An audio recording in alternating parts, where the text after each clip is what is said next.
She popped her head out and I was like, whoa. Because I was convinced I was getting robbed, bro. Mind you, that's not the reaction you should have if you're getting robbed. You should be jumping up and getting ready to fight. You said, whoa. I wanted to discuss how the winter arc has really just been killing me in this country. And we're going to go more into it later in the episode. But like, from the slippery ice on the floor that making me think maybe I'm going to broke my back this week, to just the fact that things are delayed, things are always slow, everyone's sad. I was just like, I want to get out of this slump, and I don't know how, because it's still dark to this day. It's actually a crime, because the way that I be slipping and sliding when I'm just trying to walk to the gym, it's like, it's actually not okay, because I need grippier shoes. But I've just had... Christmas wasn't that long ago, guys. I'm still suffering. Literally. So I can't be affording new shoes with more grip just for the snow to now disappear in a month. On ice, by the way. Literally nothing, unless I'm there in my studs. Literally. It's insane Who's work. got studs anyway? Nobody We're owns not that. in the Alps. Like, it's crazy. It's so bad. I wanted to ask ChatGPT to give me interesting facts about winter in the UK or something. Bro can come up with nothing. There's nothing interesting. The actual most interesting 3 facts it gave me was everything is permanently damp. Yeah. That's not... That's good, isn't it? Everything's permanently damp. ChatGPT might actually be one of the wackest things you can ever use, bro. Like, I actually wasted probably a gallon of water. Everything is damp. Like, that's really all you could give? It gave me then, the sky is basically one long grey lid. That's interesting. Wait, what that's does that's that a even fact, mean? isn't it? Once I said basically, you can scrap that fact. My prompt was literally, give me interesting facts about winter in the UK. That's what it came up with. Nah. Clearly there's nothing interesting about winter in the UK. It's just dead and horrible. The other last one it gave me was, cities get visibly filthier. This can't be real. This is road salt, mud, wet leaves. It actually can't be real.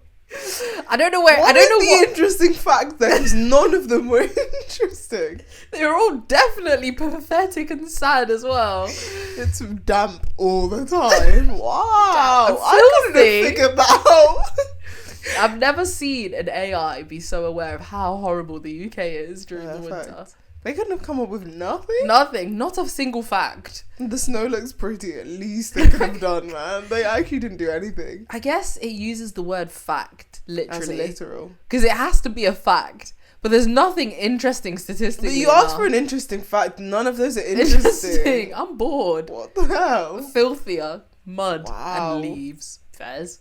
Not wrong, to be fair. It is a fact, Yeah. objectively. Just not I mean, a the good second one was not objectively a fact, was No. it? What was it again?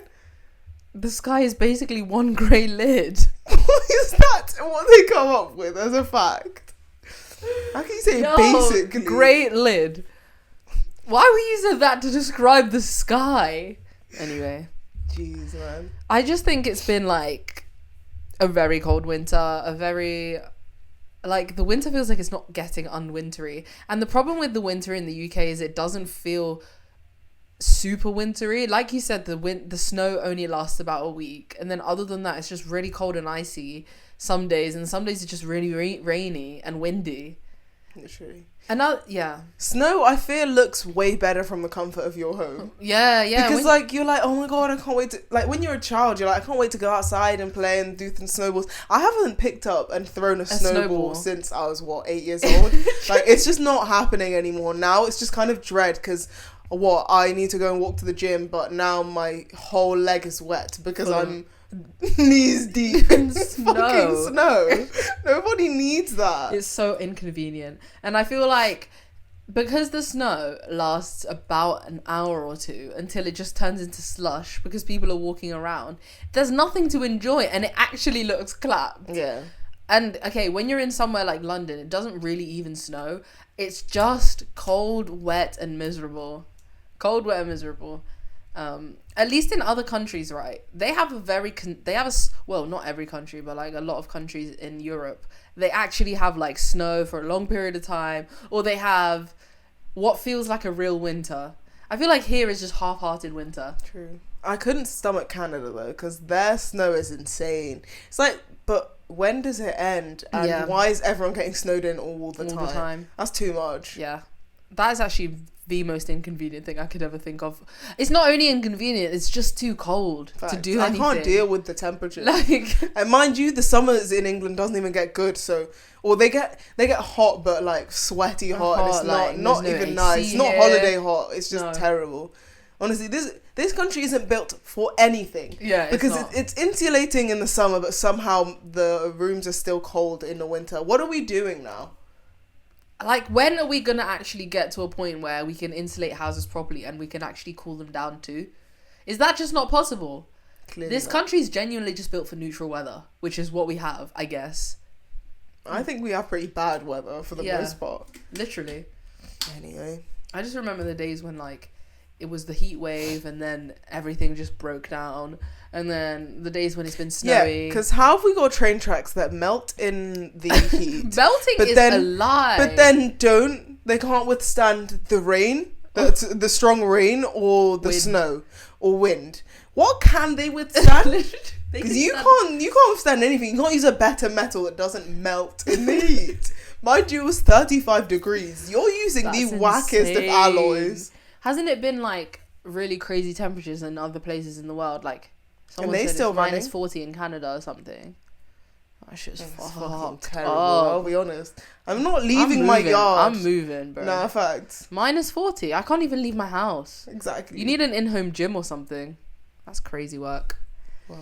Anyway, that's not a great positive note, but welcome back. Welcome back to the Same But Diff podcast, the podcast where we educate but entertain. We motivate whilst making jokes. And we brighten your day. We do, indeed. So, I'm Cecilia. I'm Mary B. Welcome back.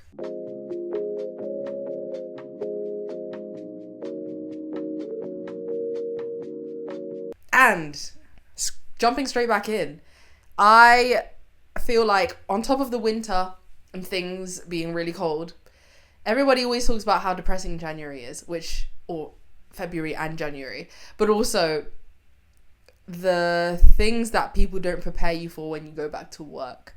And I've been in work now, obviously, for like a month and a bit, more or less. And I feel like I've had enough time to recover from the initial shock of being back to work. And I wanted you to point out a bit of like back to uni, but back to work is just like, I wasn't really mentally prepared. And last time, I think it was like last year, it was not as bad because I had a shorter break. But this year, I had about 3 weeks off. And when I tell you, coming back to work was like, let me not even bother with this. The first week, I was like, every time someone was asking me basic questions, my brain was just like, okay, it's a bit too soon for this, you know? Let me think first. Especially on the first day, people were like, da, da, da, da, da. I was asking people where things were because I obviously left a bit earlier than everyone. People weren't telling me nothing was done, and I was just like, where do we really go from here, you know? Like, we're starting square one. And you want to do new year, new me, but everything feels like I'm back in the same old position. Same cycle, and I just wasn't feeling that. Even though I was feeling very positive for the new year, it was more just like getting that work brain back on just felt fucking hard. Really, really hard. And then that goes on to also realizing just because it's the new year and I'm trying to be different doesn't mean everyone else is. Yeah, facts. That is very true. Like, everyone's still got the same stinky attitude. And it's like 1st of Jan, but we're still the same. I thought this was at least day one you try and do something better, but no, you're still the same old. You're still bad at your job and you're negative. Like, it's just two bad things. Literally, one of the most common things I heard when starting work again was, "Oh, the break was too short." The common fucking statement, and I was like, yeah, I mean, we all fucking know that. But now we're here, and now we have to keep moving, but you're still going to keep complaining. Yeah, and it's just like... New year, new attitude. That's what you should have taken on board, but you didn't. You just didn't. Literally. And I was getting comments like, "Oh, you seem well rested. You're very happy." And I was like, "Yeah, can you fucking follow suit? Yeah, Like, can you match? Can you match the vibes now? Match my tiring, freak. Literally bro. match my freak. Yeah. So literally New Year, same people, and then it was basically having to pretend that I'm not annoyed about the stupid shit that people do, because it's really a skill. It's really a skill to like just be professional every time someone's doing shit that's like taking the piss. But then when you're on holiday, you forget that people are annoying, because you're like, oh, I'm just chilling, I'm frolicking at home. Come back to work. Yeah, you've pissed me off within 10 minutes and I've got nothing to say. I can't speak. It's been good that I've been working from home quite a bit, because when I tell you, that in-person smile is going to start fading. That's how I feel when I have group projects at uni, because I promise you, in fact, I'm not even reserved about it. I'm just outright angry, Yeah, and I'm you telling are. you. No, because like with the group project at uni, it's like the work's got to be done, Yeah. and it's supposed to be 6 of us working, and yet 2 of us are. Yeah. Something's not happening right there, and it's just pretty fucked up. So I'm gonna have to tell you. It's them ones you're when not you pulling your don't weight. know the name of the 4 other people in the group other than the No, fact no, that I you- know their name because it's on the list. But you Don't know what their they look face. like. Don't know their face. Couldn't match nothing. Literally. It's like, so Start you didn't trying to turn look up for to them on anything. LinkedIn. Literally, I'm emailing you because I have your email from the list. I'm trying to ask people who you are. Nobody knows you. Not a soul knows you. Are you actually registered at the university? That's what I want to know. Literally, when did you join this? You don't facility? attend lectures. I don't even want to know what your attendance is, to be honest. I don't know how you're Zero. still here. Yeah. Literally, it's terrible. Like Jan, but or Feb, you're still not really present. That's crazy It's work. quite awkward now, bro. It's actually quite awkward. I got. You need to get kicked out. I really think. I feel like there needs to be stronger rules on people. Like, why have you come to uni, but you're not actually coming to uni?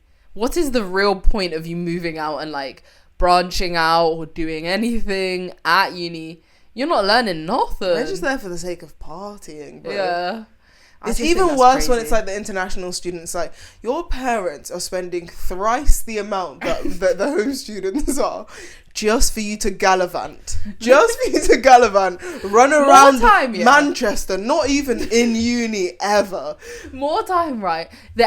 Because it's winter, you're not even going anywhere. You're just laying at home, bed rotting, when watching anime or fucking shows on Netflix. So I don't know why you can just get your lazy ass out of bed and go to your group project. Like, you're surely bored, you know. But they just know that someone else is going to do it, so they're fine with it. Facts. But, okay, adjusting to uni, right? Mhm. One thing that nobody prepares you for is actually having to cook for yourself again, because it's all fun and games when you go home and you're like, oh, let me relax a bit, and you know, my parents get to cook for me and I don't have to do anything. And then the sad reality of your life sinks back in when that January hits and you're like, oh, so no more free meals. I Yeah. actually have to do my food shop alone. I actually have to pay rent. Like, I mean, I've been paying You have rent, to be a grown ass. but like being a grown up is actually not for the weak. It's Let not alone, let's not even get into the fact that they throw you into exams as soon as you enter as well. that's so- the funniest thing. I now have to adjust to making my meals for myself, Laundry. and I can't just skip out on the gym because I can't say it's Christmas anymore. You've got a lot of back to I've got to lose. do my laundry, and then I also have exams on my head. Yeah. On Yeah. your neck like this. They literally slapping my neck. And I'm just supposed to move on with that. And that's not okay, guys. Yeah. Like, exams are tough, and we're not given enough credit for it. The winter arc is truly the hardest, bro. Exams, cold, fucking friendless. And you get sick as well. Yeah. That's what happens when you get back to uni. You get fucking sick. It's actually terrible. True. Gosh. God. I mean, we really are complaining a lot today. There's a lot going on. But you know what? It's okay. It is It's okay. We are happy in general. It's just like, we are happy. help me. I feel like the uni times were just crazy though. Like, I can't get over how. So I saw this TikTok like 2 days ago of this girl being like, oh, it's so abysmal that I spent £58 for a 2-week shop at Lidl. I was like, it's not. Abysmal. I was like, that's not bad I know people who spend that in probably a week. Yeah, I was really plus thinking, booze. That's even more. Yeah, like, I was really shocked because I was like, you're probably eating pot noodles because there's no way like if you're eating like protein or fresh produce. But then I think she did say in another video, because I decided to stalk her because I was like, it didn't make sense that she doesn't really eat meat. And I was like, okay, that makes sense. But if you eat any form of protein, you know you're actually you're rinsing that amount of money easily in a week, or a week and a half. But I don't know, like her point complaining, and no one in the comments was on her side. Everyone was like, "You're doing well, buddy. I've spent 120 in 2 weeks." Literally, you know, bro, it's insane. Yeah. That is not a valid complaint at all. But I was just thinking, you must be eating pot noodles. Like, there's really no point. You're not eating anything of substance, that's for sure. But it's every time I think about like what people ate in uni, and just it's like they haven't adjusted from coming back from home, because you're just eating like rice, packet rice, and maybe some veg. Tell me how at the end of last semester I was in a maths lecture, and there was 2 Donnies sat in front of me, and they just had a pot noodle each. I was like, we can't be serious. Like, you know what? I rate people bringing in meals. Like, if you've got a wrap and it's like, it's running the lectures between like 11 and 1 p.m. and you know you're going to get hungry at the break, like, fine. But there's no way you've gone outside to a kettle to get some hot water. The kettle even? No, the engineering building. It's not got a kettle, but it's like a hot food dispenser anyway. Hot water dispenser. There's no way you've left the lecture with your pot noodles, gone and filled them up.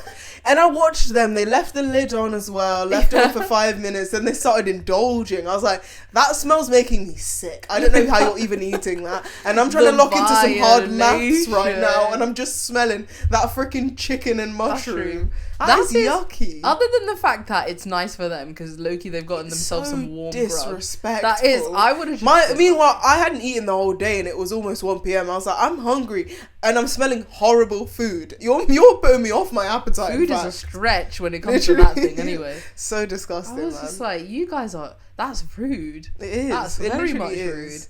Nah, man. No, man. Uni's not for the weak. It really, really isn't. I hope you have a more positive topic to talk about. My segment is actually very, very exciting. I want to talk about the art of friendship. Okay.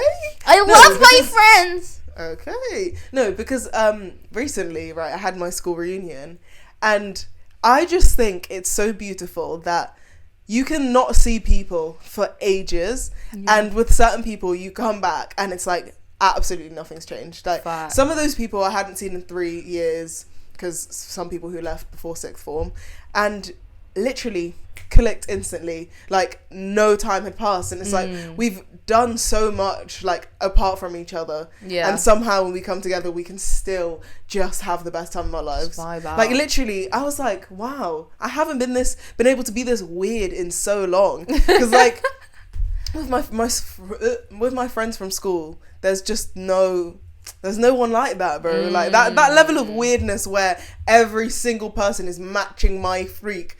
And I'm a freak, by the way. I'm very weird. I'm very weird. And just having people who can bounce off of that is so beautiful. And it's like, I feel like I worry that after so long, sometimes it's hard to get back in the rhythm of seeing people who you haven't seen. But it's just so nice knowing that will always be the same, and that you can always rely on that friendship. I think that's like one of my favorite things as well. It's like, especially with friendships like that, because you saw each other every damn day. You know, in uni, it was fucking hated each other at points because you just can't. You can't stop seeing them. Like, even when you fucking want to, there's not a holiday coming up for another 2 weeks.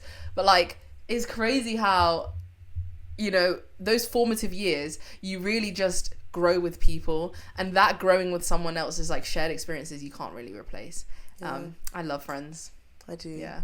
And I even appreciate like day-to-day basis, there's friends for everything, you know. Literally. And some friends, even though you didn't see them for years, you know, it's still the same.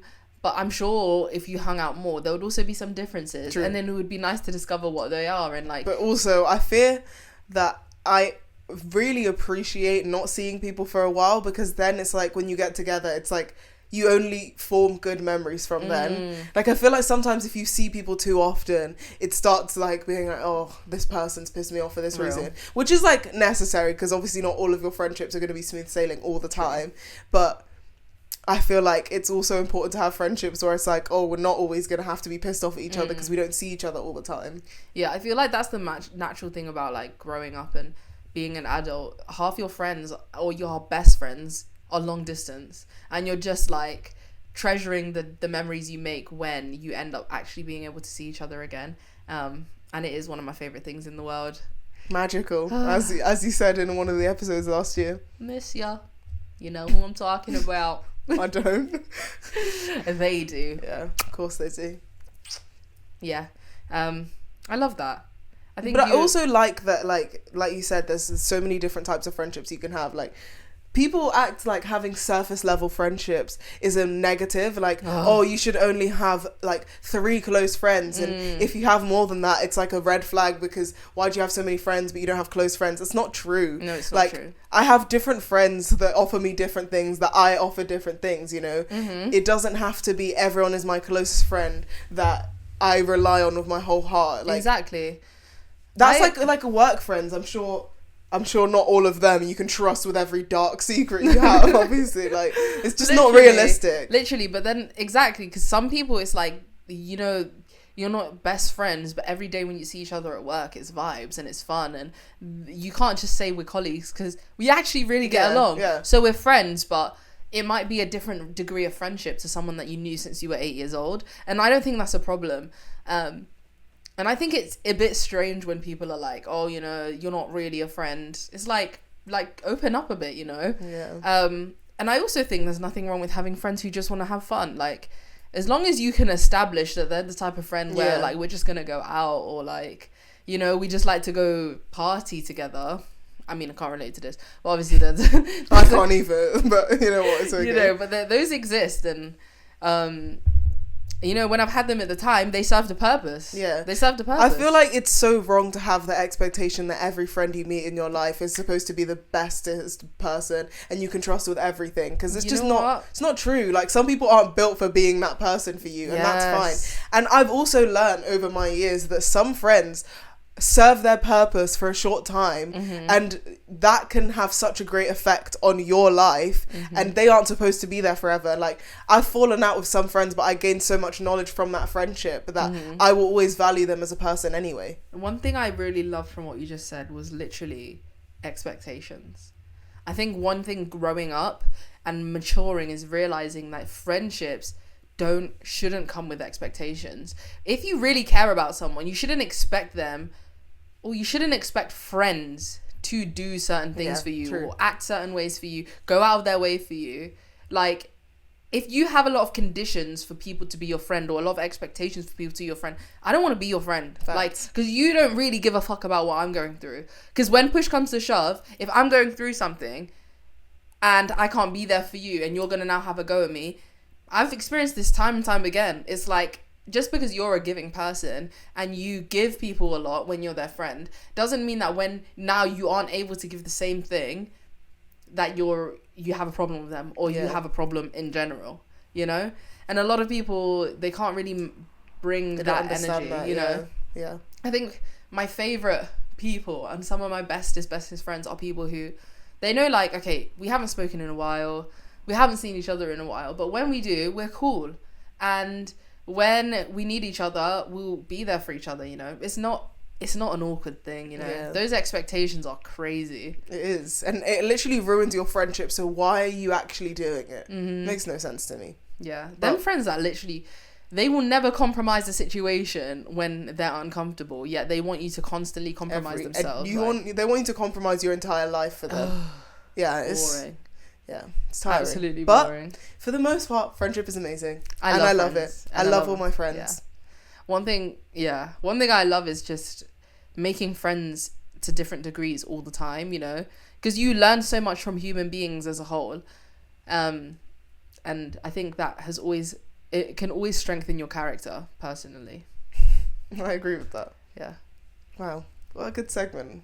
Dare I say so myself. Well done. That was actually really nice. That lifted my spirits. It did. Do you want to lift our spirits even more? Song of the week. Song of the week. Hey. Song of the week. Hey. Hey. Our favourite segment. So every week we do Song of the Week. We share music that we've been listening to, we've been enjoying, and we want to put you guys on because we have immaculate music taste and we want you to as well. That is a fact, I'll be honest. Merby, go ahead, share your first song. My song, well, it's not really sad, but okay. My song of the week is Smithereens by 21 Pilots. Ooh. And this song is just a banger. It's Actually, a banging. It's a banging. Oh my god, I love that song. Like, this is just, I don't know what it is with me and love songs, even though I can't relate, but like, it's just that I would literally do anything for you. If someone's coming to hurt you, I'd get to cut to smithereens for you, bro. Mm-hmm. That's crazy. Do we know that level of love? I don't. I certainly don't. That's insane. Yeah. But like, also it's just a great song. And I feel like we used to listen to it a lot when we were a bit younger. So it's also just a bit nostalgic.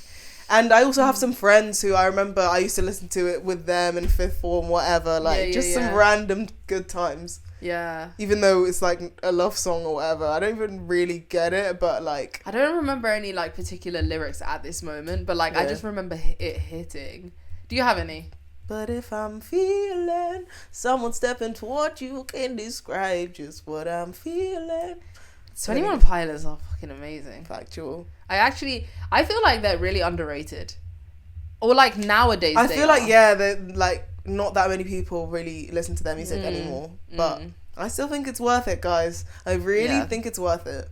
Even like go to their discography, go to their old albums and just have a gander. Sipping on straight chlorine. The Batman over me. If beat is a chemical. Like that's a banger. Yeah. And I love how they don't always use... They use a lot of metaphors in their, I was in their about music. to say, like you love a bit of that. I love a metaphor, you know? It makes me think. You don't have to just spell it out for me all the time. Facts. Like, That's let me think. Very true. You know? And then if you're topping that off with a beat, a dirty beat, what can I say? Hit me with Gotta it. respect that, bro. Oh, smithereens. And I have so many fond memories of 21 Pilots. I think it was when I was in sixth form. And I really started to love them. And I would just listen to them and belt their music, disturbing everyone around me, and whole house was hearing that, and I know it wasn't good. Like literally, because so many of their songs feel like ballads, so you've got to shout. Yeah, facts. And it just made me feel so good and emotional all the time, but in a good way. I think it resonated with how maybe like sad I was at the time in life, like going through a lot. That's what sixth form will do to you, I think. I A-levels fear that just is kill your really inside. the worst part of your life. I genuinely A-levels, yeah. I was convinced I wasn't gonna make it. I genuinely could not see the other side of the tunnel. Honestly, man. And then uni is just a different kettle of fish, and then real life starts. I don't want that, but I also don't want to continue uni. So I don't know what I want. I want to be in a just a no man's I just want to land. be looked after. Someone sponsor us. Okay, my song of the week is Wyoming by Elijah Fox. I love instrumentals. I love Elijah Fox. I love his piano skills. I love his arpeggios. I love his music. So I was looking back on his Wyoming Piano Works album, which I have a record of, and we met him that day and got a signed copy of the record with him there. And so this was at the Jazz Cafe in Camden, London. I think it was 2023. 2022 possibly. Yes, I think it was 2023. Yeah, 2023. And I just feel like he transports you into wherever his song is about, because he names all of his songs after places typically, or like buildings or something like that.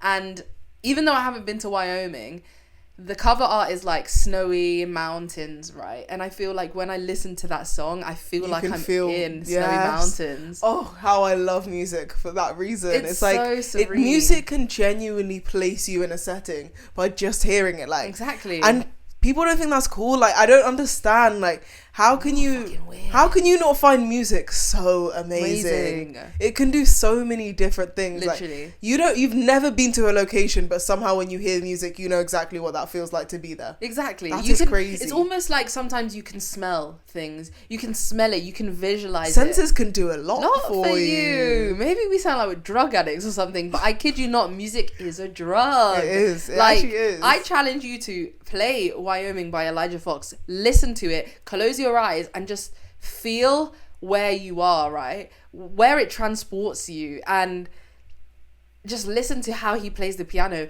I think I love something so much about his music where I can hear when the key of a piano is lifted. So like when you're playing the piano, obviously keys are moving. That's a true pianist, by the way. Yeah, I did play piano for a while, but like you can hear the sound of the keys actually going up and down, and it's like a woody sound. And when you listen between the notes of like the beautiful flowing of his piano playing, and you hear that, I just feel very like safe, and like it's very classic. Do you know, it's funny, I have a similar thing with the guitar, right? So when you're like shifting your finger, I can hear the screech, and I don't know, but it's such a nice feeling. Like I used to hate it when I'd play it, and I think that it sounds bad, but when you're listening to someone else, you're like, wow, that actually is beautiful. It feels raw, like rustic, or like it's so cool. And it also, because a lot of the time I feel like a lot of music is made with what's it called, like or artificial sounds via like GarageBand or like the production softwares. So when you can hear that, you know it's actually been recorded on an instrument, and it's like, oh yes, like this was actually talent. This was actually time taken and love put into this song. And he's also done so many amazing songs that people know about. A lot of people don't know who Elijah Fox is, but he's like produced Drake songs. He's been a sample for Drake songs. He's been a sample for many other artists, and he's very well respected in the music industry. But his instrumentals are underrated, and they need to be more highly rated. Wow. He's awesome. That concert was great, by the way. It was a small, like, intimate little place, but it was so good. And we were front row, right? We were front row, and just seeing him, like, riffing up those keys and just shredding. And he has a piano where it's, like, one keyboard there and one keyboard there. And he was, like, doing this. And it just was so cool, man. And he had, like, a bass guitarist and, like, an electric guitarist. And they were just, wow. You know when people are just feeling the music? It felt like Soul, you know? That Disney film, if anyone's watched it. Oh, yeah. Where he's like transported. It literally felt like watching Flow State. Do that. He actually was in Flow State. Flow State, bro. Insane. It was actually beautiful. Yeah, very it really beautiful. Was. We can always talk about music hard. Go on for days about music, honestly. I used the word arpeggios the other day, like earlier, and I don't even think I don't know what that means, to be honest. It was either arpeggios or he does scales. Like he goes up and down the keys. Like note by note, which is what I think is called scales or arpeggio. Don't know which. I ain't got a clue. I need to clue myself up a bit more on theory. I ain't using that word because I don't know. Someone's out there like, what's she on about? Anyways, so I've got a deep question. Deep. This has been a really deep episode. I really like this episode. Yeah, me too. So I saw a TikTok the other day with a girl asking like, what did your parents do that made you so close? Because some siblings don't have like close relationships with each other, and it made me think, what like happened? What was it that caused us to be close? Because I don't know if we can always say it's parents. Because obviously parents are like, oh, you should love each other. You know, your siblings are your best friends, whatever. Yeah. I mean, maybe not all parents say that, but like ours did, and I don't think we honestly fully took that on board until we were adults, but like even then, like I want to know what you think it is that actually makes us close. So is your question, what do you think made us close? Yes. In our upbringing or just in general? I guess in general, but I reckon our upbringing has a lot to do with it. Yeah, because I think it's changed a lot, right?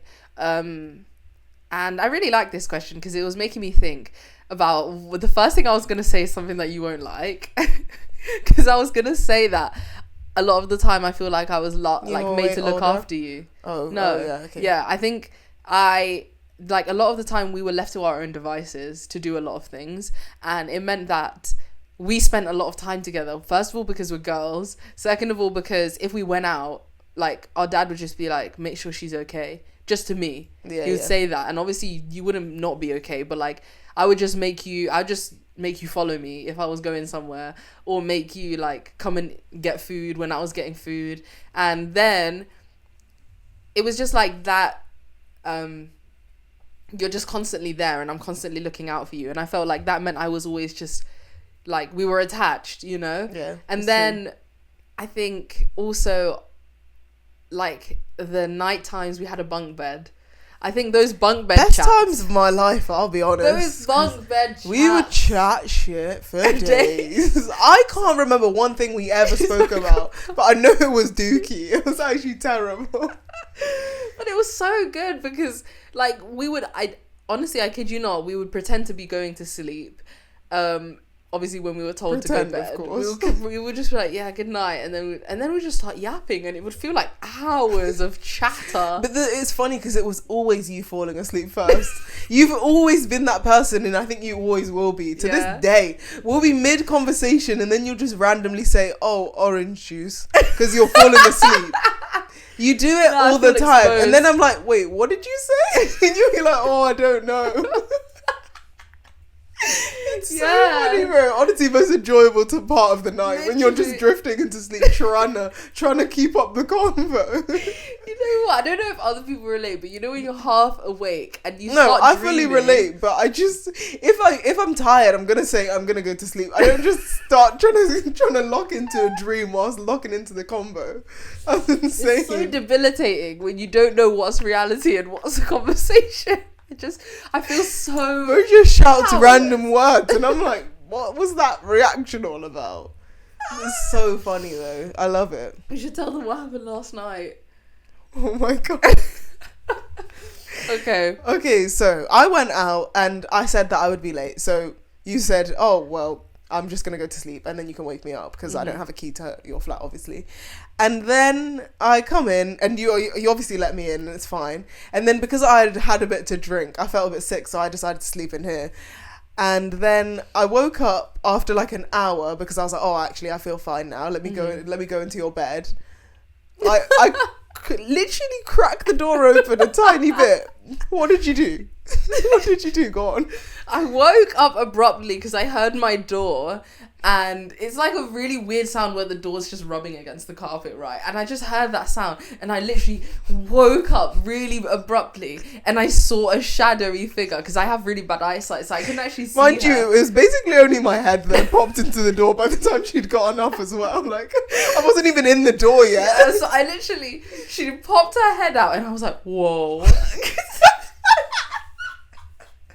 Because I was convinced I was getting robbed, bro. Mind you, that's not the reaction you should have if you're getting robbed. You should be jumping up and getting ready to fight. You said, whoa. My fight or flight ain't there. It is you froze. I'm actually thinking about it now. Like, I thought you were next to me. That's what the problem is. I know, and that's what I deeped. I was like, yeah, you probably thought I'd already come in. Yeah. But I don't know how you didn't hear that the first time then. You just didn't think. No, basically, because from my perspective, I got the door for you, went to bed. You were chatting a bit to me, and then obviously I fell asleep. I wasn't even chatting, bro. But we spoke like about 3 sentences of you explaining what happened. And I think by the 3rd sentence, I was asleep already. And then in my head, you had just come to sleep next to me, right? So I didn't know that you went to the living room and then decided to kip there. So I was just shook that you were not next to me. And I thought there was some fucking, robber or burglar. My question is, why would a burglar go to your bedroom first of all choices, bro? Nobody's doing that. There was no logic in to be fair, logic isn't there when you've just woken up from sleep. Whoa. That was so funny. I can't get over the fear in your face. So good. It was like 2 whole seconds where you just shook your head as well. Like, you were like, whoa. And then when I realised it was you, I was like, oh, okay. And you turned over and you even started laughing. You were like, why did I say whoa? Oh my gosh. That was really funny. That is Back hilarious. To the question. Not even answering the question with that one. Why are we close now? Or why are we close? I think with siblings, it's easy to be close to them, in the sense that we relate on everything we grew up with. Yeah. That's what I would have said as one of the reasons. Yeah, like, we went through literally everything together, good and bad. Mm-hmm. But then I fear that a lot of people, like some people I know, they have terrible relationships with their older siblings, and like a lot of the time people say that it's because if we have a big age gap, it's really bad. But I don't even would agree with that. Like, Yeah. we have a 5-year age gap, but I think we have a great relationship. But some people have like a 3-year age gap, and then they're like, oh yeah, my older brother is terrible. Oh, my older sister like torments me. Like, I just find that wild. I think that It's definitely easier though, being that we're both girls though. Yeah. Because I know people who are like, like a girl who has an older brother, and literally their entire upbringing was him being horrible, and they still don't have a good relationship afterwards. No, yeah. It's crazy because, well, I think it depends on how bad the teenage years are, but I think the teenage years are very formative, you know? True. Like, because in teenage years, you're just going through so much on your own that you can't necessarily hold space for other people, and hold space. sorry, but you can't necessarily make space for your siblings and what they're going through. So even the smallest shit that pisses you off when your siblings do it, for example, them sitting on your bed, right, with their outdoor clothes, which I still really don't love that, to be honest. yeah, I mean, neither do I, but I don't think I've ever really cared that much, except for when my older brother did it. No, to be fair, I was just scared of people farting on my bed. I don't know what the fear was all about. I think it came just from people felt literally unhygienic. farting on your Yeah. bed. Like, No, but the thing is, it was like people would fart on my bed and troll me by doing it. It was like, you're trying to traumatize me with it. That's the problem. Yeah. It's like, if you'd accidentally done it, fine. But Yeah. you did that on purpose, knowing I'd be annoyed. Yeah, like low-key, because it was fun to rage bait, which is not fun, but like at the It's same not time, fun at all. we I laugh never now. did that, like, because Right? I didn't have the powers as the younger sibling to be rage baiting. I think the problem is that we wouldn't have found it rage bait. Also, you would have a fear of doing it if you did it back to us, and then we would just be like, oh, we'll do it back to you, you know. So yeah, you didn't have the power. Long story That's short. what I'm saying. Yeah, thanks. Long story short, yeah. And other than that, yeah, it's just like we're girls. We've been through the same things, and we're funny and vibes. Confident. Funny and vibes to each other Yeah. and you guys. Well, not so much.